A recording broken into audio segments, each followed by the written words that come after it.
کاش میتونستم با سنتور موزارت بزنم.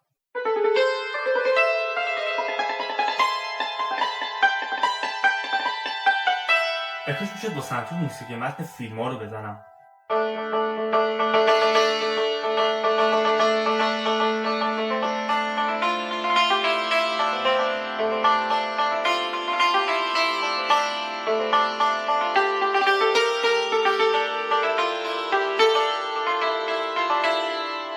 کاش میشد با سنتور آهنگای پاپ بزنم.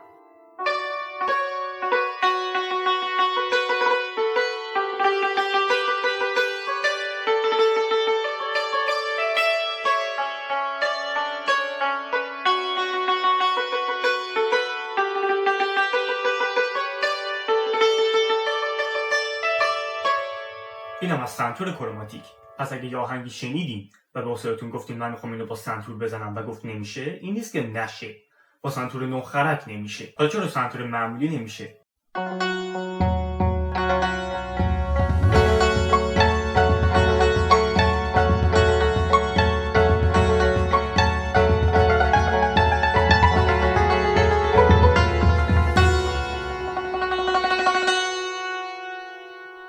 من حافظ هستم، مدرس سنتور کروماتیک در شهر مونپلیه فرانسه.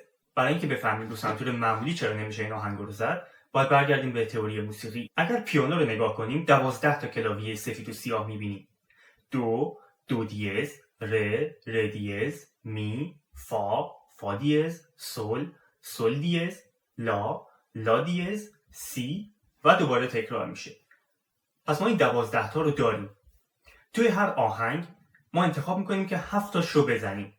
مثلا انتخاب میکنیم که همه نوت ها به کار باشن، یا بعضی وقتا انتخاب میکنیم که چند تاشون دیز باشن، یا بعضی وقتا انتخاب میکنیم که چند تاشون بمول باشن. پس بسته به انتخاب ما دستگاه، گام یا اسکیل هر آهنگ تغییر میتونه بکنه. الان سنتور من شورکوک شده، یعنی دستگاهش شوره و نوت‌هاش این شکلیه.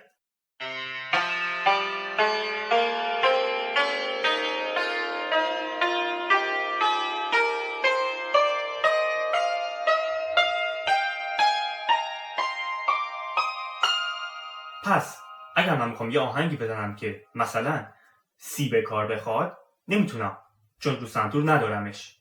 اینجاست که سنتور کروماتیک به درد میخوره. به این میگن سنتور کروماتیک. میشه بهش گفت سنتور غربی، سنتور اروپایی یا حتی ترکیب سنتور و پیانو. جناب استاد حمید موسوی از معدود افرادی هستن که سنتور کروماتیک رو تولید و توزیع میکنن در فروشگاه سبای تهران. سنتور کروماتیک به جای 9 خرک 12 خرک داره.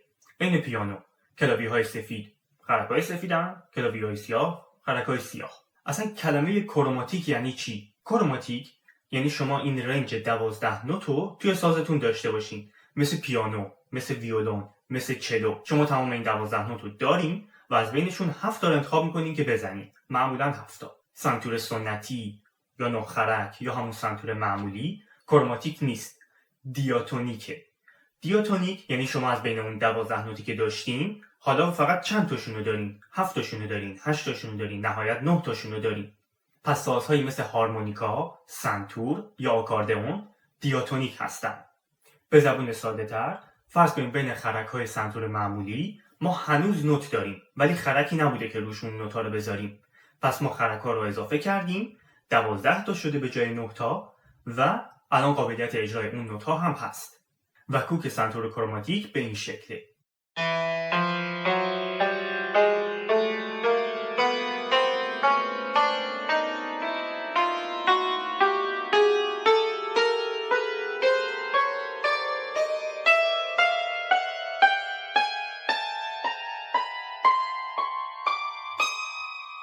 همونطور که متوجه شدید توی سنتور کروماتیک دیگه کرونوسوری نیست، دو بمی نیست و خرک لا جاش تغییر نمیکنه و همه خرک ها موازی هستند. برخلاف سنتور 9 خرک که برای عوض کردن دستگاهش باید کل کوکش عوض بشه، سنتور کروماتیک تمام گام های غربی مینور و ماژور داخلش داره و فقط باید بینشون انتخاب کنید. خیلی از آهنگایی که میشه با سنتور کروماتیک زد میشه با سنتور 9 خرک هم زد، مثلا دزدان دریای کارایی.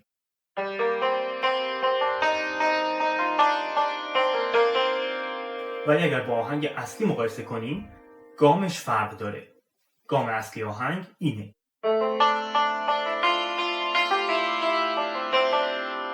مثل این میمونه که ما آهنگ رو فقط توی نوت‌ها بالا پایین کردیم تا با سنتور ایرانی مچ بشه، ولی در واقع آهنگ اصلی جای دیگه ای باشه. بعضی از آهنگ‌ها کروماتیک هستن، یعنی نوت‌هایی توشون هست که تو گام پیش‌فرضشون نیست، مثل آهنگ هری پاتر.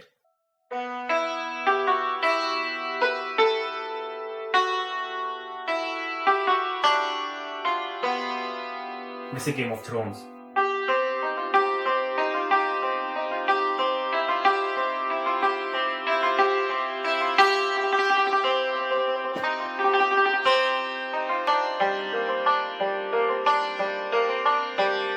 یا مثلا بعضی از آهنگا گامشون وسط آهنگ فرق میکنه و دیگه به قبلی بر نمیگرده. مثلا توی آهنگ پرینس علی از علایالدین یک ملودی تو 3 گام مختلف اجرا میشه.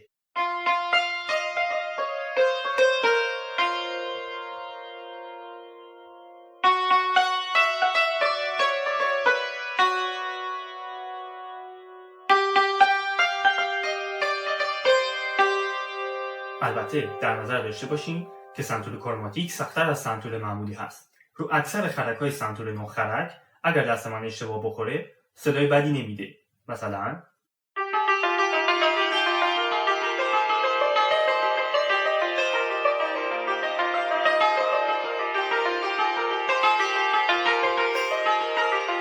ولی رو سنتور کروماتیک اگه دست من 1 یا 2 خرک بالاتر یا پایینتر بخوره صدای فالش میده.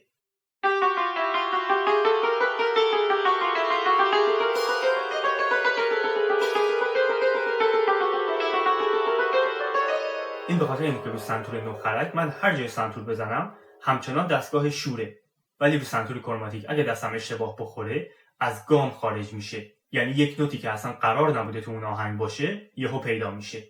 همین باعث میشه تکنیک ریز زدن تو سنتور کروماتیک خیلی سخت‌تر بشه و دقت دست باید خیلی بالاتر باشه.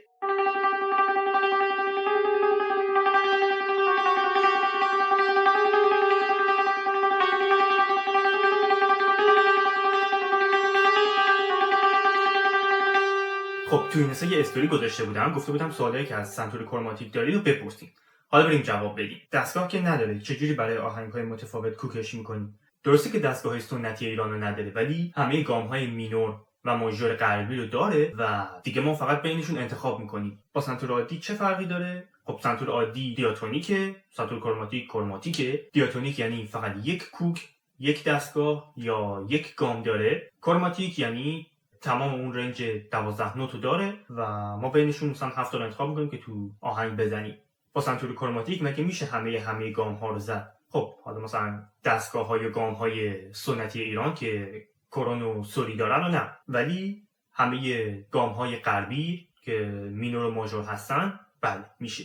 این ساز خیلی شناخته شده نیست و من از معدود موسیقیدان هایی هستم که ساز اصلیم هستش و در فرانسه و به صورت آنلاین برای هموطنانم تدریسش میکنم. پس اگه شما مثل من خواستین هر آهنگ ایرانی، خارجی، کروماتیک، دیاتونیک، کلاسیک، جاز، پاپ و تقریبا هر آهنگ دیگه یا با سنتور بزنید، سنتور کروماتیک مال شماست.